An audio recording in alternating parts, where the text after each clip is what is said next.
There weren't a lot of scenes that were completely cut out of the movie, just because the plot is so intricate that there's kind of like a string of dominoes. We couldn't take anything out.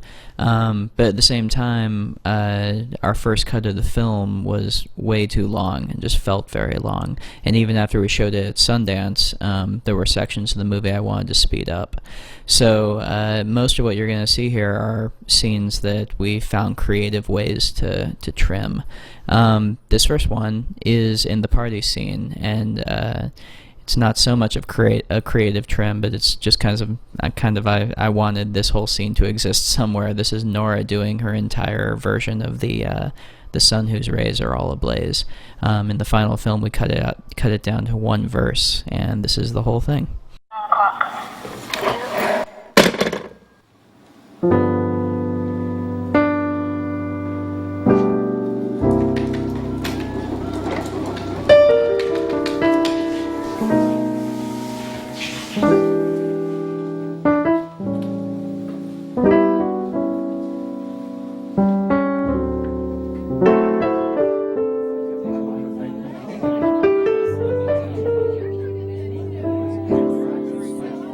The sun whose rays are all ablaze with ever-living glory does not deny his majesty.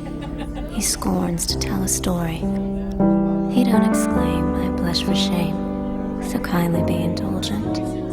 But fierce and bold, in fiery gold, his glory's all effulgent. I mean to rule the earth, as he the sky. We really know our worth, the sun and I. Observe his flame, that placid dame, the moon's celestial highness. There's not a trace upon her face of diffidence or shyness. She borrows light that through the night mankind may all acclaim her. In truth to tell, she lights up well, so I for one don't blame her. Ah, pray make no mistake, we are not shy. We're very wide awake, the moon and I.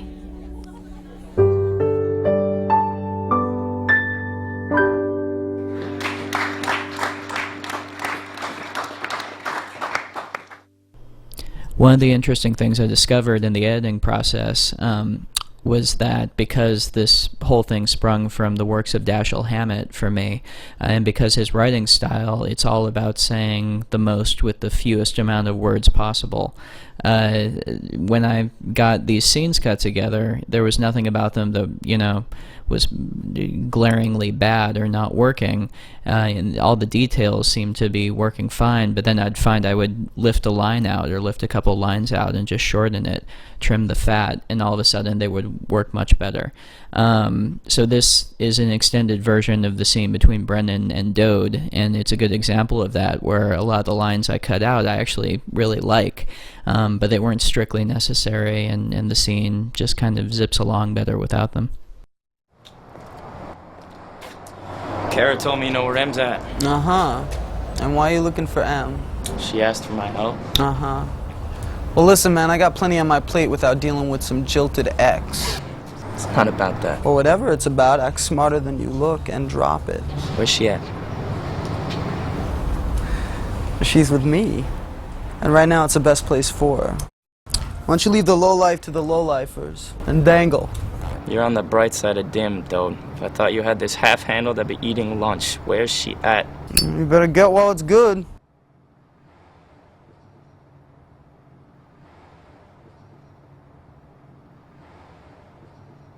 Heal it now, dig?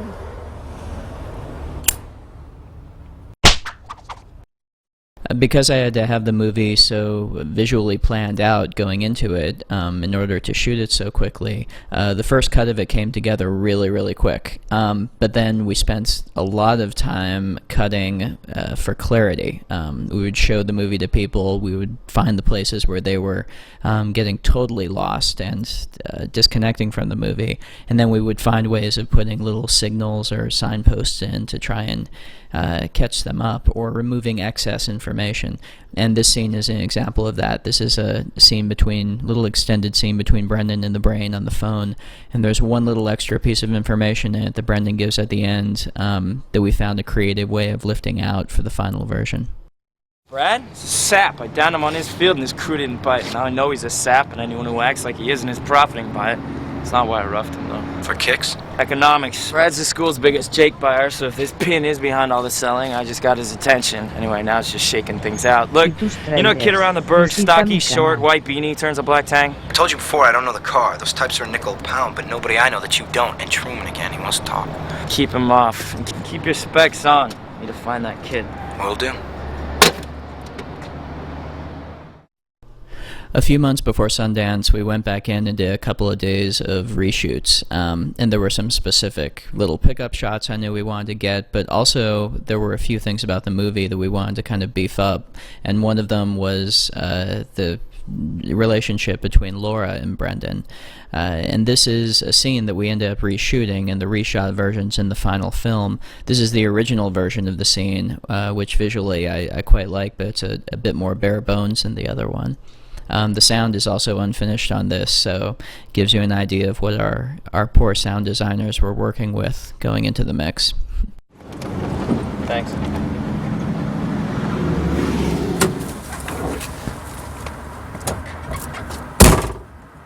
You trust me now? Oh, less now than when I didn't trust you before. And maybe if you can tell me your angle in all this, I could. Come here.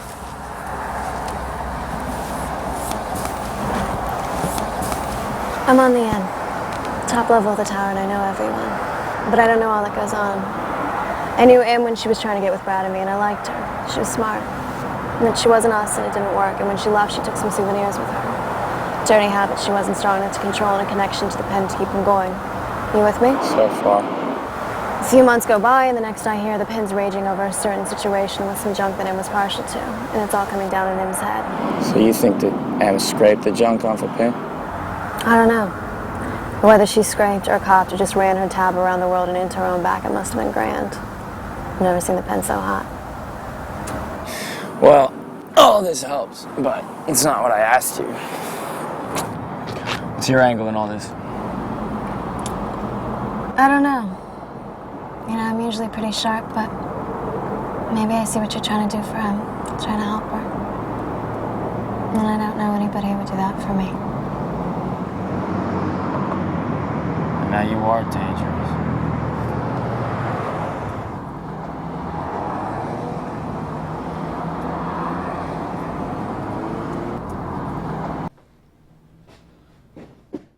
This is probably the first scene on here that can be safely filed under what were they thinking.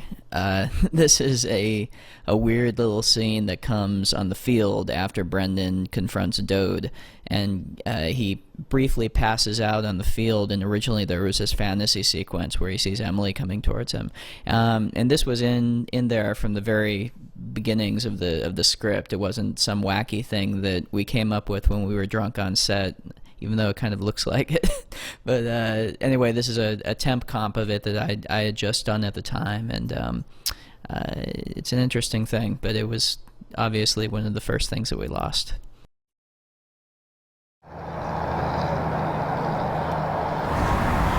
I'm gonna bury you.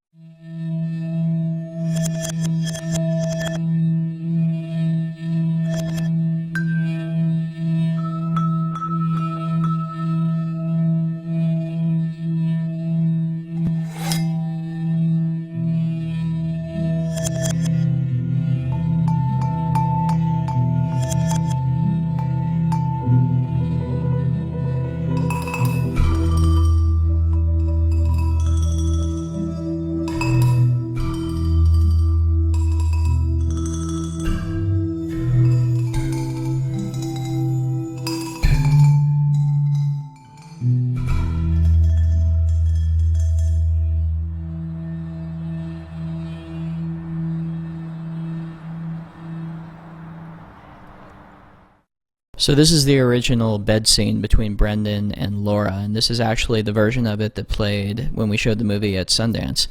And after Sundance, I felt really strongly, I just had kind of a very strong gut feeling that that worked much better, left more ambiguous in terms of whether or not they had sex. It felt really kind of implausible, and it felt like it was pushing it a bit too far for me to buy that these two had actually screwed. So my apologies to Mr. Skin for that, but that shot's in the trailer at least. You'll also notice there's a scene afterwards, a nice scene between Nora and Joe that I cut way down mostly just for time. This was a section of the movie that I wanted to get moving a little quicker. It's also a good example of where we had to do some creative dialogue editing to cut something down, matching some new lines to her lip movements.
Go tonight.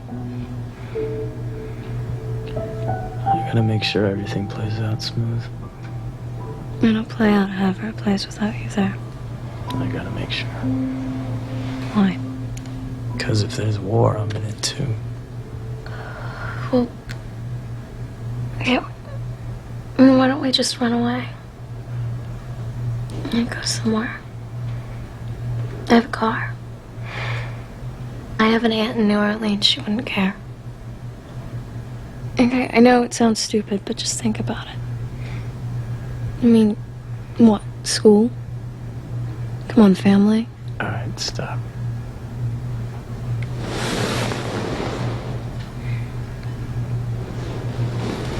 I wasn't serious. We could go just for a little while. Just until everything clears. Aquí tus trailers. Visita mi canal.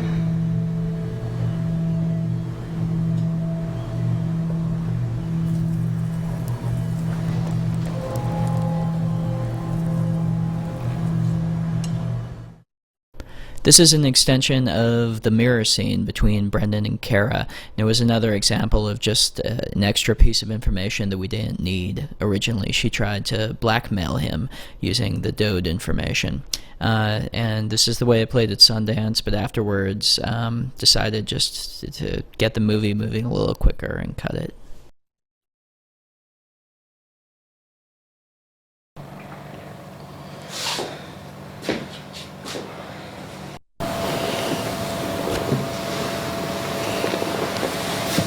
Meanie.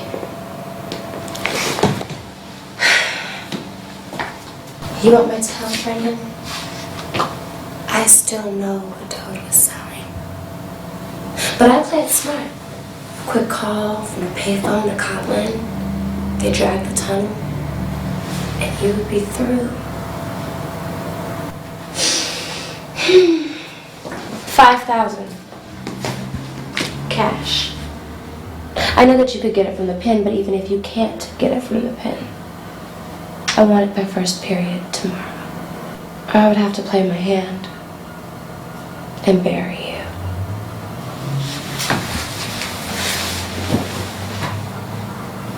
Now get out.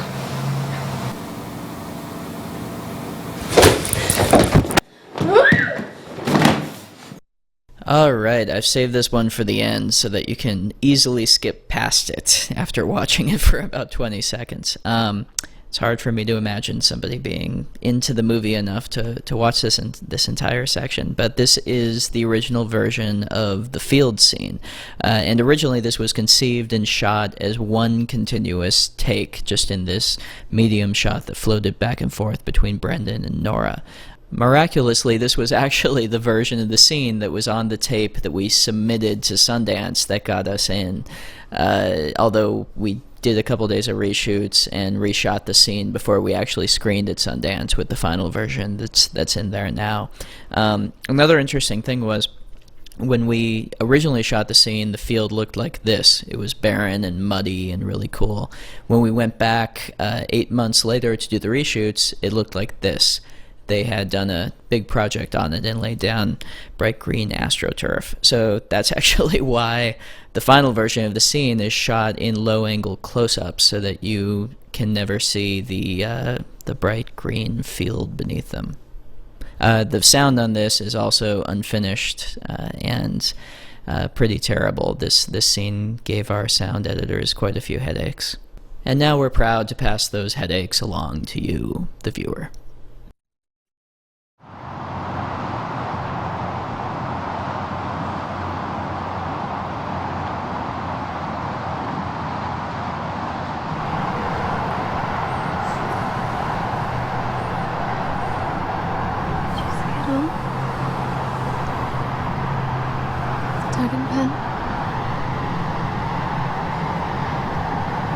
No, I took your advice and didn't go. No?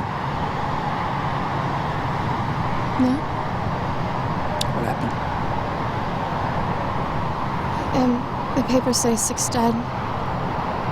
3 around the house. A girl in the trunk of Tug's car and the pen in Tug. Yeah? Tug tried to shoot his way out when the police got there. They tied him to Doe too, same gun. And the girl. Huh? It's a good thing you weren't there. Yeah.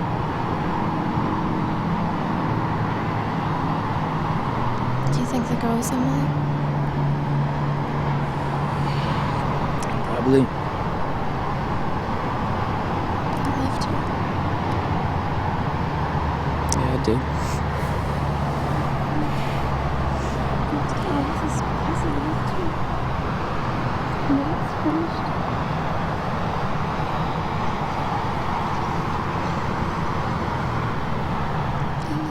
No. What? No, it's not finished.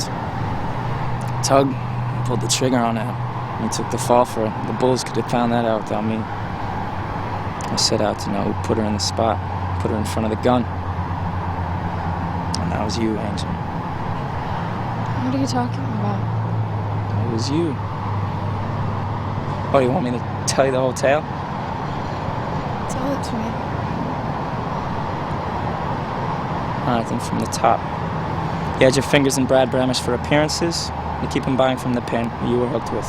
And when Emily came to you and Brad, we saw her for what she was, an insecure little girl trying to get in. She goes on the back burner. And meanwhile, maybe you're getting bored, or maybe just greedy. But when the pin scores big with the bricks, you take your shot. You hook one, take half, cut it back to size, but you cut it back bad. Maybe accidentally, maybe to down the pin's operation, doesn't matter. You put it back, but poor Frisco doses off it and lands in a coma. So now the pin's fuming.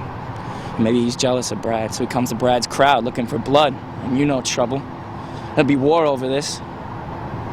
And there's Emily. She trusts you. She wants in. It's duck soup. You frame her for the bad brick, and then you cut her loose. You turn on your heel and bite her in the throat. Last week at the payphone, Del Rio and Sarmentosa, she saw something she was scared of. Tug's car driving by, the pin riding shotgun. She wouldn't have seen the pin. No, she was across the street, Angel. She saw the driver's side. She saw you. She saw you and she ran like she saw some devil. Why? And she took the hit. And Doe would hit her away, but the pin tracked her down and told her to meet, that they'd make good, gave her a time and a place, and sent Tug, just to get this straight. But maybe you would talk Tug up. Or maybe he just blew a fuse. But when Em sprung it on him and she had his kid, he did what anyone could count on Tug doing. He hit her. She took the hit for you. You let her take it. That's the tale. Stop it. That's it. It's not. You're gonna tell me it's not? Look at me. Not. Look It's at not. me. I've only helped you. It's not true. I love you. I hope it isn't true. Y tus trailers. Visita mi canal. Because I want you to be on my side all along. You're not just trying to get me under your thumb, like Brad, and the pin, and Tug. No. But I think you knew that meeting was going to blow up. I think that was your final play. But I hope I'm wrong. And I hope that everything I wrote in the note that I dropped at Gary Truman's office this morning is wrong. About your and Brad's involvement in the pin's runnings. And I hope you didn't steal the brick last night in your purse. Good. It means you didn't let me walk into a slaughterhouse. And you didn't lead the Pin and Tug and their crews to the slaughter. And when Truman reads the note and takes my cue and searches your locker, he won't find a damn thing.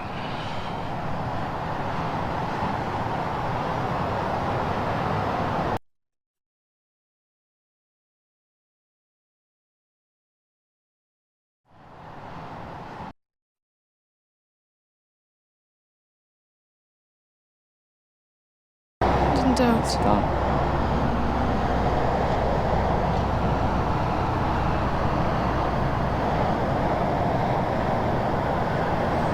Done. That's most of it. 9 out of 10. I told him to tell Tug it was his, told him we'd soften him up. She said she wished she could keep it, but she didn't love the father. I was gonna drive her down the next day. We'd found a doctor. Most wouldn't. She was already starting to show. 3 months. Do you know whose kid that makes it, or have you known all along?